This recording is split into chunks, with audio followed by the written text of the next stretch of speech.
sagrada que señala de un plan perfecto de Dios para todo género humano. Pero la Biblia señala los altos y los bajos de toda la naturaleza humana. La historia de un Abraham, la historia de un Isaac, la historia de un Jacob, la historia de un pueblo con una promesa, con una bendición, pero que tuvo que enfrentar múltiples circunstancias difíciles. La historia de un José que sale de su tierra, de un lugar de comodidad, a ir a otra tierra, y en esa tierra, sin tener los privilegios. La historia, lo decía la pastora, de los jueces, una época cuando conquistaron una tierra, una tierra que Dios le dio. Sin embargo, en un momento tuvieron sus momentos grandes, pero sus momentos difíciles.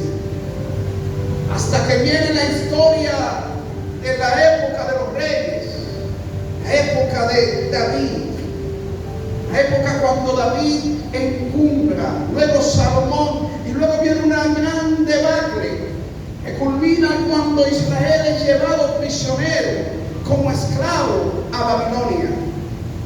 Y en ese momento, momentos difíciles que ellos vivieron, la iglesia cristiana, la iglesia del primer siglo, tuvo grandes dificultades, grandes momentos, pero yo creo, en mi concepción personal, que hoy todas las fuerzas del maligno se han levantado en esta generación para destruir, para aniquilar, para arruinar. Los niños de hoy, los jóvenes de hoy, enfrentan circunstancias que quizás cuando éramos jóvenes nosotros no lo vivimos. No solamente unas redes sociales que trata de crear una ideología, no solamente una sociedad que desintegra a la familia, no solamente una sociedad donde los valores morales están siendo quebrantados, donde hoy a lo malo se le llama bueno y a lo bueno se lo llama malo, donde hay una crisis ya no de fe, ya no es una sola crisis de fe, porque yo no creo en Dios, es una crisis de razón, la racionalidad se ha perdido. Hoy una persona que tiene XY no es un hombre si no se siente hombre. Esto es fuera de toda razón. Hoy un hombre que tiene una carga hormonal que produce testosterona dice: no, yo me siento de esta manera y yo soy de este género. Eso es algo irracional. Hoy hablamos de una crisis de irracionalidad. Hoy hablamos de una crisis de tal valor que hoy lo que vale es lo que tú tienes, lo que puedes tener, a cuesta de lo que sea. Una crisis a la cual la iglesia hoy tenemos que dar respuesta. Y ante eso, hombres de valor estamos llamados a asumir una postura y una posición en Cristo Jesús para conquistar una tierra impía, una tierra corrupta, una tierra que se aleja de Dios, pero una tierra que necesita que la gloria de Dios llene totalmente este lugar. ¿Cómo podemos hacerlo? El título el mensaje es equipados para conquistar. Equipados para conquistar. Déjame decirte algo que a la luz de la palabra de Dios, tú y yo hemos sido llamados, hemos sido escogidos para glorificar el nombre de nuestro Señor Jesucristo, para traer gloria, honor a aquel que murió, resucitó, está sentado en lo alto y viene otra vez. Y ha de implantar su reino para siempre. A su nombre sea la gloria. Pedro, un hombre que tal vez alguien no pudiese dar, ni siquiera una gran cantidad, porque aun cuando era impulsivo, tenía características, oye, de medio sanguíneo. Sin embargo, muchas veces hizo cosas que no honraron a Dios. Pero Pedro fue dotado para conquistar. Y cuando vino en Pentecostés, luego de la resurrección de Jesucristo, luego de ese momento donde Pedro se alejó, lo negó, lloró amargamente, el Señor lo restituyó y el Señor le dijo: mira, tú debes apacentar, pastorear a mis ovejas. Y ese Pedro escribe una carta inspirado por el Espíritu Santo. Quiero señalar 4 aspectos que él señala en este pasaje. Cuando decimos que estamos equipados, Pedro lo dice de esta forma: como todas las cosas, capítulo 1, versículo 3, que pertenecen a la vida y a la piedad, nos han sido dados por su divino poder.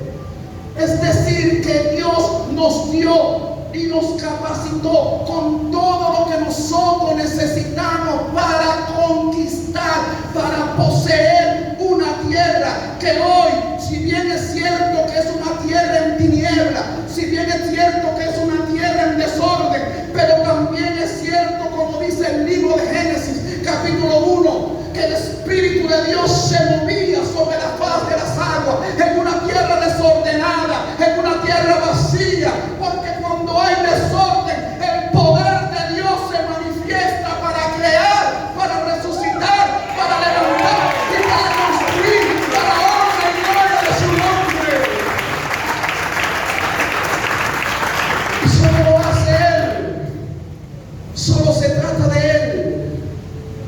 Dice la palabra de Dios que tú y yo nos han sido dadas grandes cosas por su divino poder, mediante el conocimiento de aquel que nos llamó a su gloria y excelencia. ¿Cuántos son llamados para la excelencia y la gloria de Dios? Somos llamados para su gloria, para su excelencia, y nos capacitó. No solamente nos capacitó, sino que hay algo más que ha hecho Él con nosotros. Nos ha dado grandes promesas. Versículo 4. Por medio de las cuales nos ha dado preciosas y grandísimas promesas, para que por ellas llegases a ser participante de la naturaleza divina, habiendo huido de la corrupción que hay en el mundo a causa de su concupiscencia. ¿Sabe? Que es asombroso y sorprendente como muchas veces poseemos promesas de Dios, que Dios nos ha dado, y sin embargo no la utilizamos. Y eso suena como una persona que dice: yo no tengo dinero, yo no tengo nada. Se toca las manos, dice: nada, solo tengo una tarjeta, o hoy inclusive solamente tengo mis manos, y simplemente lo que tengo es hambre. Y fíjese que de repente dice: no, pero es que yo no tengo nada, pero en esa tarjeta tú tienes una serie de recursos. Entonces llega la persona: bueno, pero me dicen que yo simplemente tengo que pasar la tarjeta y tengo que recibir. Y cuando pasa la tarjeta, o si es por acá en Venezuela, ¿no?, que se va a poner la huella, y vengo y dice: ay, pero sí tengo. Hermano, tú y yo poseemos grandes y preciosas promesas. La primera promesa dada por el Señor, mas a todos los que le recibieron, a los que creen en su nombre, les dio el derecho, la potestad de ser llamados hijos de Dios, hijos de Dios. El mayor hijo que hay es el mayor hijo de Dios. No hay título más grande que ese. Tú puedes ser un PhD, tú puedes ser un doctor, tú puedes ser un médico, puedes ser un presidente, puedes ser un príncipe, pero el mayor título que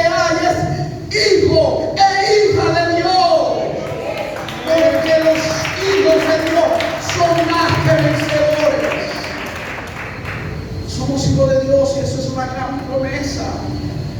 Una gran promesa también. Yo estaré con vosotros en algunos momentos.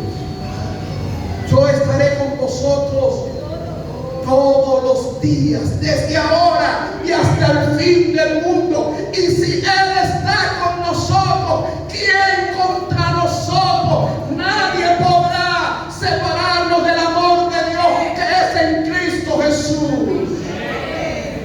Mis amados hermanos, son promesas que nosotros tenemos que atesorar, que creer, que vivir, a pesar de las circunstancias, a pesar de lo que sienta.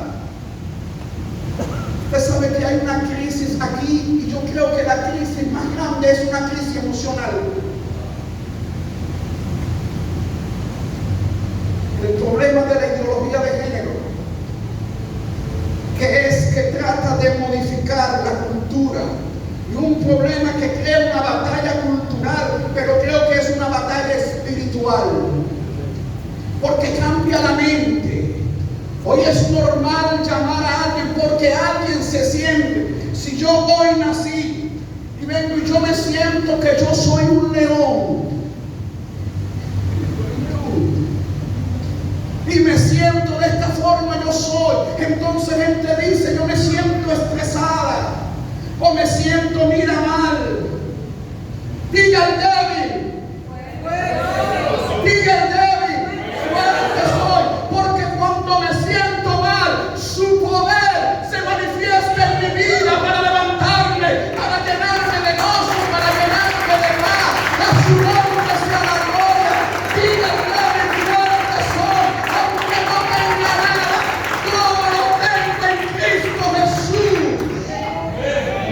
Eso es una victoria que hay, es una promesa que hay que creerla. Ay, que yo me siento de esta forma. Sí, te sientes así, pero la fe es creer por encima de lo que yo siento, por encima de mis emociones, por encima incluso de mis pensamientos, porque yo llevaré mis pensamientos a la obediencia de Cristo, y eso significa ponerlo a la luz de la palabra de Dios. Y si la palabra de Dios dice, yo estoy contigo, Él está conmigo. Conquistar la tierra es creerle a sus promesas. ¿Cuánto pueden hoy creerle a sus promesas? Las promesas de Dios son verdaderas, Dios no miente. Y la prueba es que Dios le dijo a Abraham, tú tendrás un hijo. Y Abraham vio su edad. Dice el libro de Romanos en el capítulo 4 que vio su edad y dijo, yo no puedo. Vio a Sara y dijo, ella no puede. Pero él creyó a Dios, porque Dios es fiel, Dios es poderoso. Dos características que usted tiene que creer: Dios es fiel, Dios es santo, y si Él es santo, Él no miente, y lo que Él dijo lo hará, porque Dios es un Dios santo. Creer en la santidad de Dios y creer en el poder de Dios. Nosotros tenemos un Dios que no son como los dioses griegos, un Dios emocional, no. Dios es santo, santo, santo, y Dios es poderoso. De tal forma que tú has sido equipado para conquistar y tienes una promesa para conquistar. Hubo 3 hombres, eran iguales.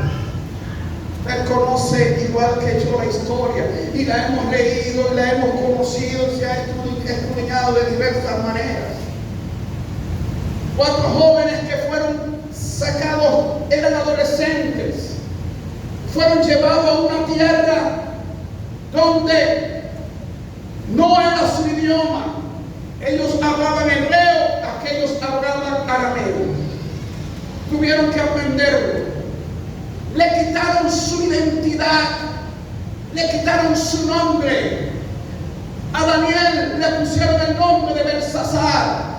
A Ananías le pusieron el nombre de Sadrach. A Mesad le pusieron el nombre, Ananías, Misael, le colocaron el nombre de Mesad. Y a Azarías le colocaron el nombre de Abednego. Nombres que se identificaban con un Dios falso, pero ellos habían sido equipados para conquistar aún en medio de la esclavitud, y decidieron no contaminarse.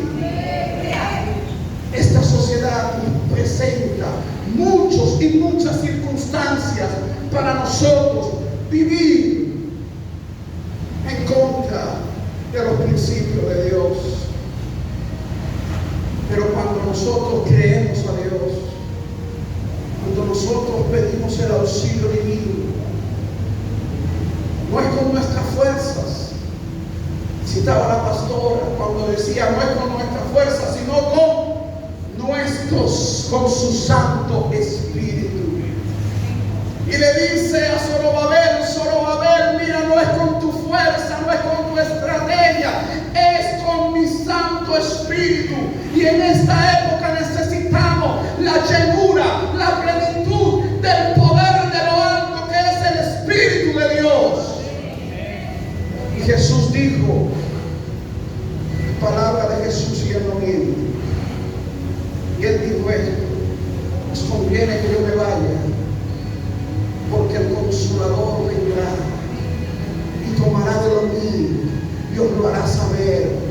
El Consolador está en medio de nosotros, el Espíritu de Dios está en medio de nosotros para convencer al mundo de pecado, de justicia, de juicio, para que el Espíritu de Dios se mueva dentro de nosotros. Necesitamos el poder del Espíritu Santo. Fíjese lo que señala, ya para ir concluyendo, lo que señala el apóstol Pedro señala que hemos sido equipados. Pedro señala que tenemos promesa. Y Pedro señala 8 cualidades. 8 cualidades que los hombres de hoy tenemos que cultivar. Y fíjese cómo lo dice: vosotros también, poniendo toda diligencia por esto, añadid a vuestra fe virtud. ¿Sabe qué necesitamos hoy? Fe. Fe en un Dios todopoderoso. Fe en un Dios que es incorruptible. Fe en un Dios que hace todas las cosas grandes, poderosas. En un Dios que dice que vendrá otra vez. En un Dios que dice que las puertas de los cielos se abrirán y sonará la trompeta. Y cuando esa trompeta suene, la tierra será removida y el dador de la vida vendrá, y toda lengua, toda nación tendrá que postrarse ante aquel que es Rey de reyes y Señor de señores, porque Él viene y viene otra vez por su pueblo, por su iglesia. A su nombre, gloria. Eso es fe, creerle a Él. ¿Sabe cuál era la actitud de un Daniel, un Sadrach, un Mesach, un Abednego? Yo voy a creerle a Dios. Y si yo le creo a Dios, yo no voy a comer esto, porque esto no está bien. Por fe. Hoy la fe nos lleva a que nosotros podamos creer que Dios está obrando. Dios está obrando, aunque yo no lo vea, aunque yo no lo sienta, aunque yo vea que las cosas están mal, porque cuando las cosas están mal es que Dios va a obrar. Jesús, cuando iba a resucitar a Lázaro, lo llamaron de que estaba enfermo, y él le dijo a sus discípulos: no vamos a detenernos, porque Lázaro está durmiendo y yo voy a despertarlo. Y cuando llegó a donde sus hermanas: Señor, si hubiese estado aquí, él no hubiese visto, no hubiese muerto. Porque no crees. No te he dicho que si creyeres verás la gloria de Dios. Hermano, cree lo que dice la palabra. Si tú crees, verás la gloria de Dios en en tu casa, en tu vida, en tu familia, en tu trabajo y en Venezuela. Yo creo que veré la gloria de Dios en esta nación. La promesa de Dios es: hubiera todos mañanos y hombres crece que veré la bondad de Jehová en la tierra de los vivientes, y yo veré su bondad en la tierra de los vivientes, porque Él es fiel y Él no miente. Y decido creer a Dios, creer a su palabra, creer a lo que Él ha dicho. A su nombre sea la gloria. A la fe. Esto no es como algo primero, esto es algo que uno trabaja en conjunto. A la fe hay que añadir ¿qué? Conocimiento. Un conocimiento que no sea teórico, un conocimiento que sea el conocimiento de Dios, no un conocimiento como vos, Señor, te oídas, te había oído, mas ahora mis ojos te ven, yo te conozco. No un conocimiento histórico, no un conocimiento superficial, un conocimiento de un Dios que es real, que se reveló en Cristo Jesús. ¿Cómo sé que Dios es como Dios? Porque Jesucristo, el unigénito Hijo de Dios, le ha dado a conocer y creemos en su palabra. En lo que Él ha dicho, hay que crecer en el conocimiento de Dios. Y al conocimiento hay que darle virtud, a la fe virtud. ¿Y sabe qué es virtud? Excelencia moral. Excelencia moral. Es la excelencia moral que un José, en un momento, cuando hasta le quitaron su ropa, él salió corriendo, porque lejos sea de mí que yo peque contra Jehová. Excelencia moral es que cuando vengan a ofrecerte algo para que tú te vendas, no, la palabra de Dios dice que yo debo ser honesto, que yo debo ser fiel, que yo debo ser un hombre íntegro delante de Dios. Y los hombres de Dios tienen que andar en santidad, en justicia, en verdad, con excelencia moral, para la honra y gloria de su nombre.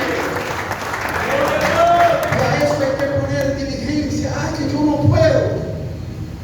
¿Quién está con nosotros que nunca nos abandona? El Espíritu Santo. Añadir a nuestra fe virtud, a la virtud conocimiento, al conocimiento dominio propio. Dominio propio, es decir, templanza. ¿Sabe que estos cuatro, uno puede decirle, mira, hicieron una estatua grande? Lo políticamente correcto era que cuando sonara todos los instrumentos ellos se postraran. Eso era lo políticamente. Ellos habían sido puestos como gobernadores en distintos lugares. Yo me postro, digo, y de manera que ellos dijeron no, porque nuestro Dios, la respuesta que dan es una de las respuestas más desafiantes que hay. Mira, es verdad, Sadrach, Mesach, Abednego, que ustedes no se postran, porque si ustedes no se postran al oír el sonido del tamboril, al oír el sonido de todos los instrumentos, mira, en ese mismo momento van a ser muertos. No me imagino que ellos se pusieron de frente con carne y le dijeron, rey, no tenemos que responderte a esto, porque no nos vamos a postrar, porque nuestro Dios, eso es fe, puede librarnos. Y fíjese lo que es, que era un poco más allá. Y si no nos libra, tampoco, si nos mata, tampoco, porque nosotros serviremos al Dios Todopoderoso, al único que es real, y no lo haremos ni ante ti, ni ante tu imagen, porque el Rey vive, el Rey vive, el Rey vive, y a Él adoramos, a su nombre sea la gloria. Gloria a su nombre, gloria a su nombre.